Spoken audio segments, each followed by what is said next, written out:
जो लोग हैं उनको भी उन्होंने समन करके पूछा, बहुत सारे लोगों को बुलाया जिनसे हम सामान खरीदते हैं, जो हमारे वेंडर हैं, जो हमें सप्लाई करते हैं, सर्विसेज सप्लाई करते हैं, जो हमारी सर्विसेज यूज़ करती हैं कंपनियां, उनसे भी बहुत सारे लोगों को समन्स किए गए हैं। तो उन्होंने भी अपने सारे फैक्ट एंड फिगर्स एजेंसी को जमा करवाए हैं। तो उन सारी चीज़ों को देखते हुए उनको भी समझ में तो आ रहा है कि जितनी बात वो कर रहे हैं कि सब बोगस ही चल रहा है, कोई चीज़ें है नहीं है। तो अब उनके लिए भी उतनी ही फाइट जो टाइट है जितनी हमारे लिए है, कि हमें ये साबित करना है हम गलत नहीं हैं, और उनको ये साबित करना है कि हम गलत कंपनी है।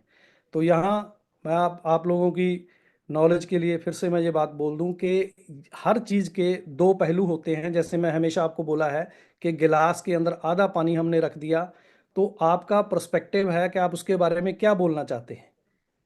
और मेरी मर्जी है मैं आपके मन में क्या डालना चाहता हूँ। तो ये जो जो प्रोपेगेंडा चैनल्स हैं या यूट्यूब के ऊपर लोग बैठे हैं, वो उस आधे गिलास को इस तरीके से देखते हैं, जैसे मैंने आपको पहले ही बोला है। तो ये 2 मिनट में आपके जरूर लूंगा, तवज्जो चाहूंगा आपकी इस पे, कि मैंने मन में ठान लिया कि मैंने आपसे पूछा ये मुझे ये बताओ कि ये गिलास के अंदर ये गिलास आधा खाली है या भरा हुआ है। तो आप जो मर्जी बोलें, अगर मैंने सोचा कि मैं आपको पॉजिटिव व्यू दूंगा तो आपने बोला कि आधा गिलास खाली है, तो मैंने बोला जी देखो आप कितने पॉजिटिव आदमी हो, आप सिर्फ अपॉर्चुनिटी देखते हो, जो काम हो चुका है भरा हुआ उसको छोड़ दिया आपने, और आपने सिर्फ खाली वाले पार्ट को देखा। अगर आप बोलते कि आधा गिलास भरा है,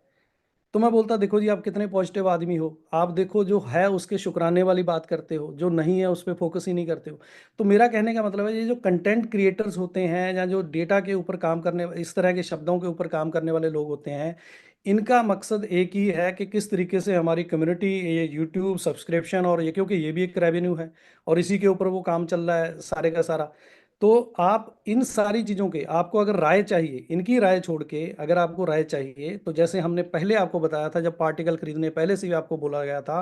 कि आप इन सारी चीज़ों को स्टडी करना चाहते हैं, तो राय चाहिए तो उस बंदे की राय लीजिए जो इन चीज़ों में एक्सपर्ट है। जैसे आपके जो इस इन मैटर में एक्सपर्ट हैं उनकी राय लीजिए, उनकी राय लेने के बाद कंपनी से बात करिए, कंपनी को नोटिस करिए, उसका आंसर लीजिए उसके ऊपर कि भाई आप ऐसे सीधे नोट नहीं दे रहे हो, मेरे को मेरे लीगल नोटिस पे आंसर दो। तो ये तरीका है इन सारी चीज़ों के ऊपर रेमेडी पे। लेकिन ये जो बातें कर रहे हैं कि जी चलो जी हम चलते हैं, हम इकट्ठे होके एफआईआर कर रहे हैं, ये कर रहे हैं, ये कुछ नहीं कर रहे हैं, ये हमारे